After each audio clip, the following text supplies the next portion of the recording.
So Yeah, I see. Okay. tell me or make sounds, you know what happens. If my kids walk in, you can say hi to Yeah. you. So welcome to the Holistic Kid Show. I'm Zane. I'm I'm Noah. Dula. I'm Dula. And I'm Noah. Okay. We are the Holistic Kids here to educate us kids from the inside out. I sometimes feel like I'm in a sci-fi movie, especially with all this artificial intelligence. You're right. AI has taken over the world by storm. 35% of businesses have adopted AI to expand their business. 77% of devices in use feature some form of AI. 9 out of 10 organizations support AI for a competitive advantage over other businesses. AI will contribute $15.7 trillion to the global economy by 2030. So in about 15 years. So will that have an impact on our health now and in the future? Well, that's why we are going to ask all these things AI related to meet our next esteemed guest, Dr. Cheng Ruan. Dr. Cheng Ruan, MD, is a board-certified internal medicine physician, and he is the founder and serves as the chief executive officer at Texas Center for Lifestyle Medicine, a novel approach to primary care focused on coaching, collaborations, and integrative health. Dr. Ruan's passion is to create medical systems that work within the current and upcoming medical insurance model to optimize integrative medicine for population health. His holistic approach comes from a long line of physicians in his family, just like us. Yes. And yeah, because that sounds familiar, because we also come from a long line of physicians in our family. So this is going to be such a fun conversation, right? Yes. So, Very interesting conversation, because we know like very little about AI. yeah, I know only a little bit because I use ChatGPT. Yeah. I messed up with GTP, but yeah, I don't really know much about actual AI. So it'd be nice to have a conversation. So you are a conventionally trained doctor, but now you're passionate about functional medicine and AI. So we would love to know your story. Well, first of all, thanks for having me on. This is awesome. It's really fun to talk about. And although I'm conventionally trained, my mother's Chinese medicine, acupuncturist, Eastern medicine. And my father, he's in research side. He's an MD, PhD. He's the dean of pharmacoinformatics at the University of Houston Pharmacy School. So there's a lot of nerds in the family, and the tableside conversation is a lot of fun. I'm sure, like y'all too. So yes. So even though it's conventionally trained, I come from a pre-frame, if you will, more looking at root causes. And the other thing is, I'm born in China, so I was a little kid and grew up in my grandfather's little clinic in the village in rural southeast China. And it was really amazing to see, because the type of medicine that's practiced there is what I actually developed here. So seeing people in groups, educating the public, working with other healthcare professionals, and that collaboration response. So I kind of took my childhood memories, massaged a little bit, and then within the medical insurance model, and kind of made what Texas Center for Lifestyle Medicine it is today. But what we're talking about here today is AI. So you're like, how did I get into that? Well, 8 years ago, I started teaching myself. That's my dog. Sorry, she's whining. I started teaching myself machine learning and something called RPA, which is robotic processing automation, which is basically computer programs that automate different things that we do. So when you click a button, things happen, right? Yeah. RPA. And so the reason I did that is because I needed to run lean, because we were seeing patients for extended period of time.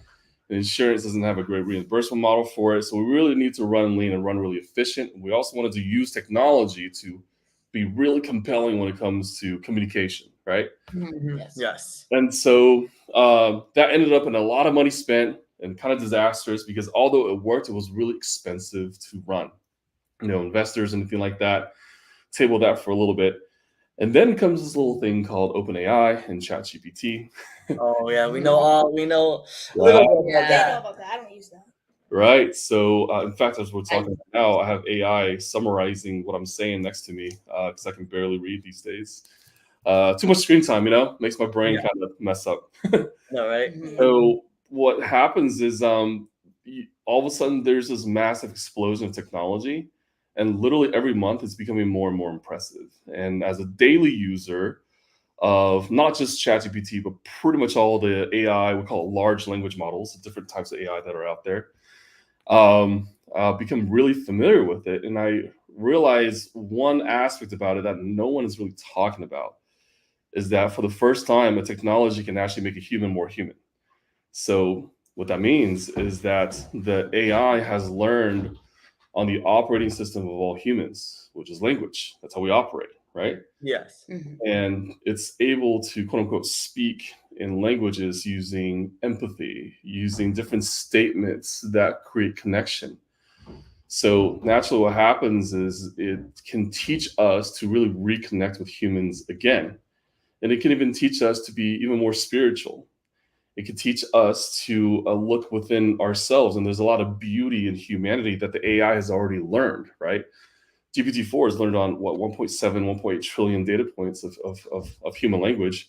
There's not nothing more than that. That's it. Like there's nothing learned, GPT-5 Yeah. coming out, it's not going to be anymore. It's like that's all of human knowledge.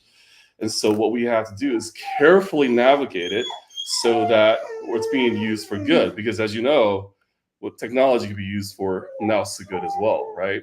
But this is where we really have to create this revolution of using technology for the greater good, especially in healthcare. Make sense? I love how you say the greater good, because when I think about AI and robots, I usually think about the Terminator and how they tried to wipe out all of the human race. Yeah. The Terminator, really quickly, it's sort of a anti-hero because Terminator 2, he becomes the hero, right? Yeah. And there's a consciousness that developed, and AI is very similar. We can program a systemic set of values into the AI engine. So even with ChatGPT, you can say what religion you are and what do you believe in, and it's able to kind of respond back and mirror back to kind of help you realize yourself, and that's the spiritual aspect of it, right? And so, and I think that's really important. Hold on, let me dog out really quickly. Come on. Yeah, no problem. Yeah, that's okay. All right, here we go. Sorry about that.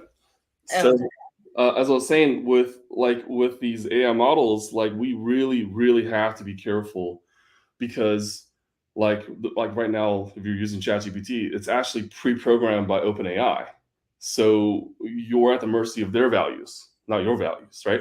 Yeah. And so, and that's why I like to use blank large language models, and then pre-program it with like my system of core values and what I really believe in, and also teach it a code of ethics. For example, like you can literally teach your AI not to lie, and because I don't know if you know about ChatGPT, it lies a lot. It's called hallucination. Yeah, it's called a hallucination, AI hallucination, and it will make up things, and it will make up publications and resources, and it'll make up people saying things because it's not trained not to lie. So you can literally have to tell it, hey, above all, you got to tell the truth, right? Yeah.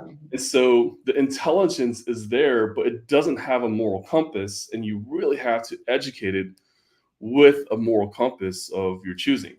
And so for people like you, who's going to be very, very intertwined into the AI model, like you really have to know that, so you're not really being affected by external influences and stuff like that. Yeah, 100%.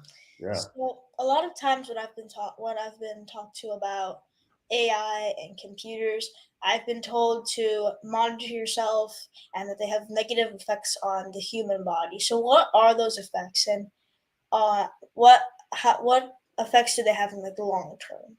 That's a really good question. So, it's all about the power of suggestion. Because AI is able to tell us answers, the quality of the output, which is what it tells us, depends on the quality of the input, right?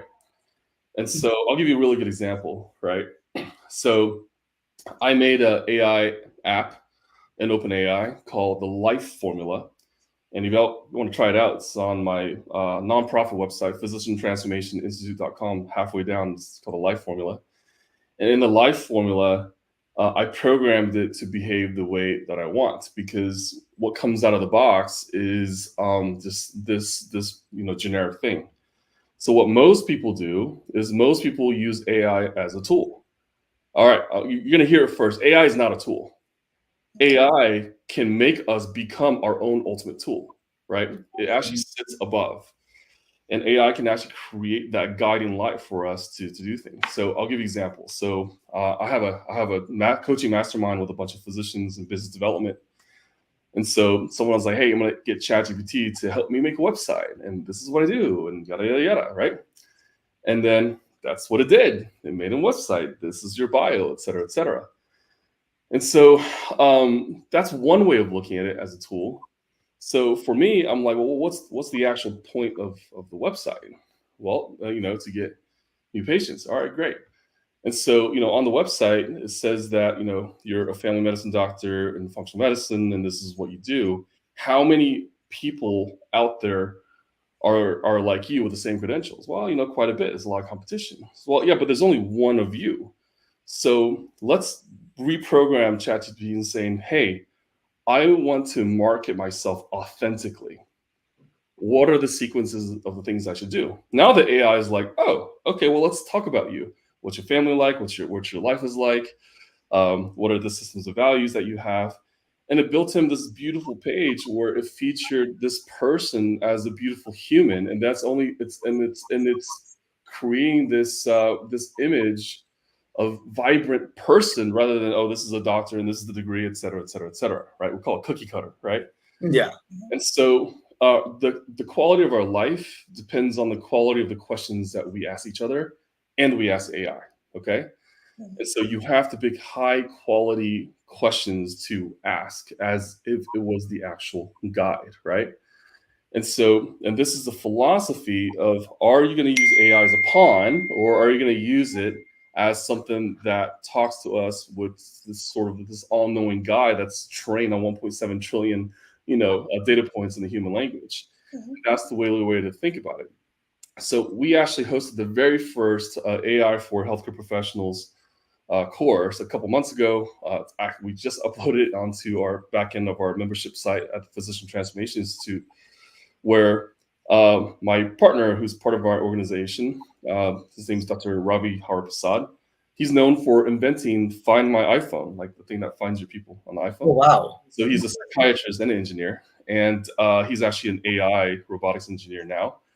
And he has his view on it. And so we're really combining artificial intelligence with good quality questions, okay, with self-existence, with spirituality, with value systems. And that's what we have to train our bots, if you will, to do. Mm-hmm. The intelligence has to have its own value system. Otherwise, the outputs are just be super generic. And actually what it does is it feeds our negative side. So earlier I said the quality of our lives depends on the quality of the questions that we ask each other and to the AI, right? And so if we're having a really negative thought, we're putting that into the AI is going to be negative back. It's just going to accentuate our negative side, right? Or I'm really anxious and my input to AI is really anxious, the energy. It's going to accentuate it, right? And so it clicks enhance on our brain and whatever we're actually delivering into it. So we have to come from it from a place of calm, a place of abundance, a place of peace first, and then we utilize it for the greater good. Awesome. So earlier in the podcast, you've talked about how AI has evolved from how it started. So how much more evolution do you think it's going to undergo? What effect do you think it's going to have on us in the future? Oh, man. Really good question. I don't think I've been asked that before, but I'll tell you, the way that like chatbots like GPT and some of the large language models right now, it's like an infant, right? We're really at the phase where it's like a single cell organism and it hasn't really developed into a mammal or whatever, right? I think that's how early it is. And it's just like a child trying to learn its legs and bumping into things, right? Like right now. Yeah. Even though it has evolved, I think we cannot predict the actual evolution of the intelligence because I think it's unfathomable. Because if you asked me a year ago, when I started teaching about ChatGPT a year ago, actually, and using it and seeing where it is today, I'm like, there's no way that you could do any of this stuff. But here we are, we're doing it. Next month, it's going to be smarter. I think the evolution is going to be pretty rapid, and we're really at the beginning of it. The danger is fearing it. And I say that is because if we fear anything that's evolutionary, all we're doing is putting our holes into the sand and not seeing it, but our body's still exposed, right? And in healthcare, kiddos, in healthcare, this is what most healthcare is. Most healthcare sticks their head in the sand in technology and then just let the rest of the world develop, because there's a threat in the healthcare system whenever there's lack of consistency, right? Because the healthcare system was developed in the 60s, in FDR era, actually, and it hasn't changed since the 60s. That's crazy how it hasn't changed in that long. It hasn't. But if you think about, well, let's go back 100 years, okay? Let's go back in the early 1900s. What was most of healthcare like in the world? Like, you wouldn't recognize it. You have villages with healthcare leaders, and sometimes they're called shamans or religious leaders, right? And the healthcare professionals are actually part of integration into the culture of the community. Like, we've gone away from that in the last 100 years. In fact, the way that we're practicing medicine right now is not the conventional model. The conventional model is talking to people in groups and being out there into the community, right? And it's collaborating with health professionals. So what I'm actually built is actually the original traditional model from 5,000 years ago up to about 100 years ago, right? And AI can actually help us do that because it's able to quickly disseminate information, produce information, just like, we're recording this podcast, the AI is transcribing it, it's going to turn into, you can have it turn into a blog or other content, right? So you can do multiple batches of things. So you can use that as a tool to see, hey, this is my values, learn from me, and like, how do I disseminate this message out into the world, right? So AI is able to do that, and we've now leveraged the playing field because everyone has access to the technology. And that's the beautiful part about AI. Awesome. So a lot of things have talked about the negativity of AI, how powerful it is. A lot of movies and stories are centered about AI evolution and how AI will overtake humans. Do you think that'll actually happen? No. AI relies on humans. It's a synergistic move. In fact, it doesn't really make sense for artificial intelligence to take over humans. It will take over what you humans currently do, right? Yeah. So think about it. Like, it's just a movie at the end of the day, right? Yeah. it really is. So, like, if you think about it, the only reason we're able to talk right now is because there's internet and there's LED screens that were invented right here. So we're able to connect, right?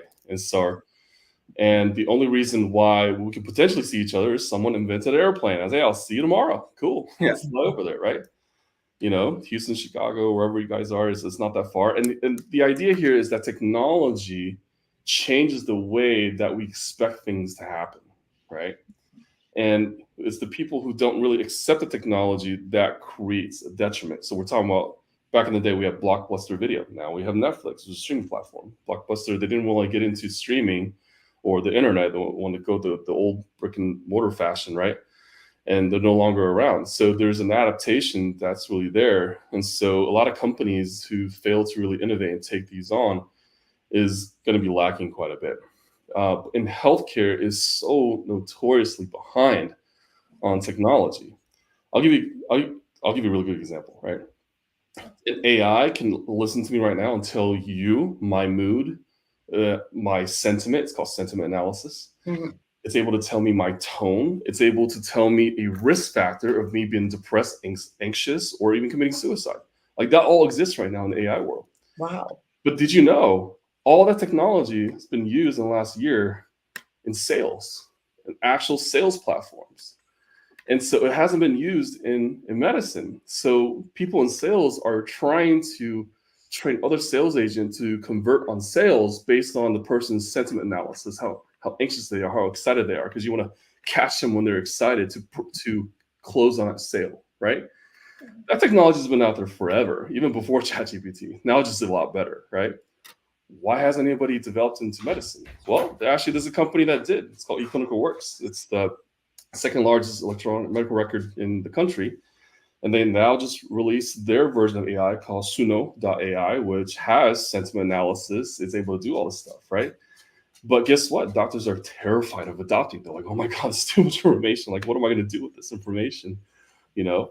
And so it's not about asking the question, what am I doing with this information? It's all about how can I up my game and be an amazing physician, amazing business person, healthcare professional, amazing deliverer of value, right? How can I do that with this technology? And there's a fear of stepping into that realm because the actual training of medicine could have created previous, I would say, traumatic responses in some people for them not to take that step, because doctors are trained to be what's called risk adverse. We don't necessarily want to take that risk, a fear of being sued, a fear of being X, Y, and Z. And that's sort of the natural state of how medicine training has been.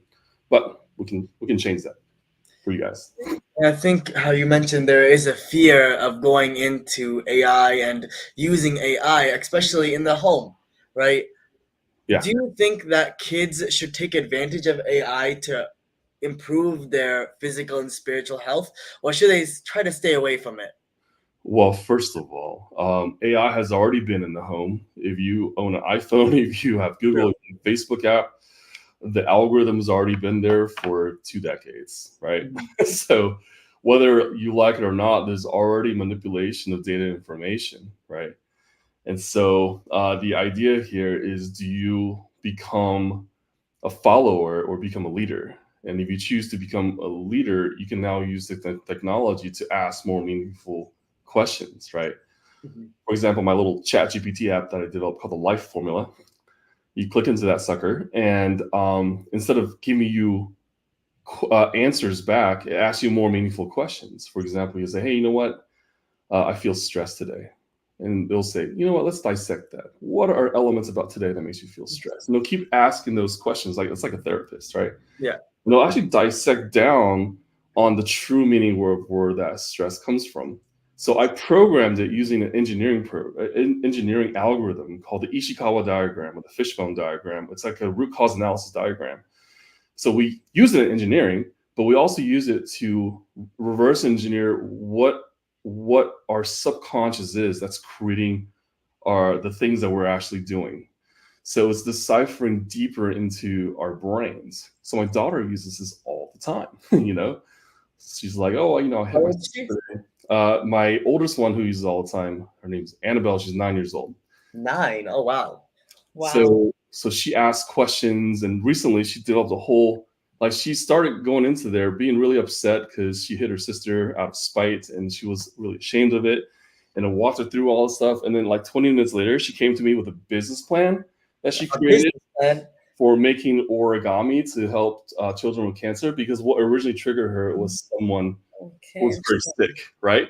So it turned her into negative, into something that's constructive, and all of a sudden there's this business plan with like operational costs, workflows. I'm like, what just happened, Annabelle? You know? And so so it turned her into like this constructive creature. And so now a lot of negativity that she really experiences, she's like, you know, how can I flip this around? How can I reframe this into something that's like constructive, right? And that's the beauty of curiosity. We should always be curious. And that's the absolute beauty of curiosity. So what you're saying is that humans can also learn from AI just as AI can learn from humans? I think we have more ability to learn from AI. And guess what? Humans aren't learning from AI. Humans are actually learning from human nature. So the AI is a it's like a mirror, right? It represents human nature. And when you inquire on it, it reflects back onto you. So you can ask really, really meaningful questions about what really is going on and become really purposeful. This is used, so this technique is used in business and marketing and sales and et cetera, et cetera. I wish it was used in medicine more, but not yet, right? Eventually. Well, you know, eventually is now, because my whole nonprofit is dedicated to this. We train doctors using these algorithms to promote better communication. And so the idea is that we shouldn't be afraid of it, right? Dabble, see how it goes, be creative about it. Instead of just asking, hey, how can I plan my vacation with my family? You know, talk about, why do I look forward to vacation so much? every day? Like, what's the real deal, right? Ask the more meaningful questions that's there. Wow, you are so empowering. So empowering. Yeah, I try to be. Thank you. Yeah, you really inspire us, to go into AI and experiment with it and, learn, be curious. Be curious. And you know what? Like, just my background is marketing. I actually built a marketing company when I was in medical school, right? And so a lot of what I do is analytics. And so a lot of what I think about when it comes to marketing is that marketing is not just marketing. Marketing is description of your value proposition. What is your proposed value, like from yourself to the people that are around you? That's actually marketing, right? Marketing is at the core of the beautiful human connections that we can have in our lives. So a lot of times, and I see a lot of doctors, they're just really burnt out and they're in the grind and doing the thing.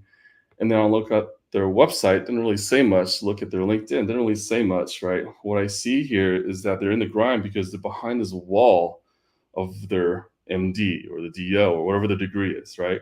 They're behind this wall, and you kind of tend to hide behind the wall. What AI is able to do is analyze that, and then you ask the very specific questions, and they all tell you, hey, your story doesn't necessarily match this website. Because, ChatGPT can read websites now. That's relatively new. Wow, it's growing fast. Yeah. And so they're like, yeah, it doesn't really match. Perhaps we can work on this. And then you ask the AI to be your all-knowing guide and produce authenticity. I want to see doctors really be out front and really being authentic for themselves. And that's the true beauty of human connection. Awesome. So this was amazing. Where can people learn more about you and your amazing work? Yeah, so many places. So search my name on Google, Cheng Ruan, Cheng. Last name is Ruan. LinkedIn, Instagram, Facebook, the usual suspects. But I really want people to support my new nonprofit. It's just turned a year and a week, which is physiciantransformationinstitute.com. I've made a ton of content and online courses in the back end teaching you about everything from AI to spirituality to operations to leadership, sales training, how do you empower your team, understanding to working with personality traits, empowering not just your patients, but yourself and your family. How do you aggregate that together? So, and these are all continuing medical education credits. And guess what? Like, this is the stuff that we don't get to learn, as healthcare professionals very much. And very few organizations even promote this stuff, right? But really, really want to kind of honor the fact that now this stuff is available. We even take doctors on retreats every year. Our next one's in May, where we go to Costa Rica and we have 6 days where we just sit down, be together, be well, do really fun things, and create what the future looks like. Awesome. So make sure to check out his website, www.physiciantransformationinstitute.com, and make sure to check out his app that he recently founded, which helps with these AI lessons and helping with using AI in everyday life to help improve our lifestyle. So, wow, Dr. Cheng, again, that was amazing. We are so thankful for your wisdom and time today. So thankful. So thankful.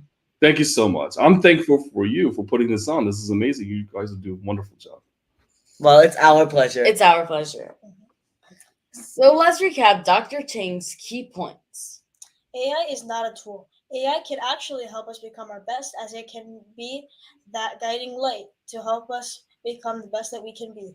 AI can teach us to reconnect with humans again. We can use this technology for the greater good instead of using it to harm other people. We can program a systemic set of values and will help you mirror yourself. With AI models, we need to be careful as they are programmed with values, but we can teach it a code of ethics. AI is able to tell us answers. The quality of the output is based on the quality of the input. You have to ask high quality questions.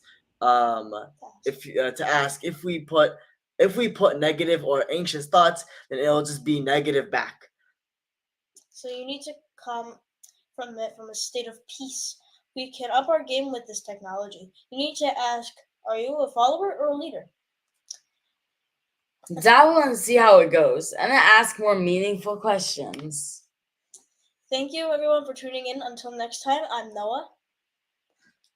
I'm Abdullah. And I'm Zane. Follow my family and I on social media, Holistic Momsy, and look out for my mom's book.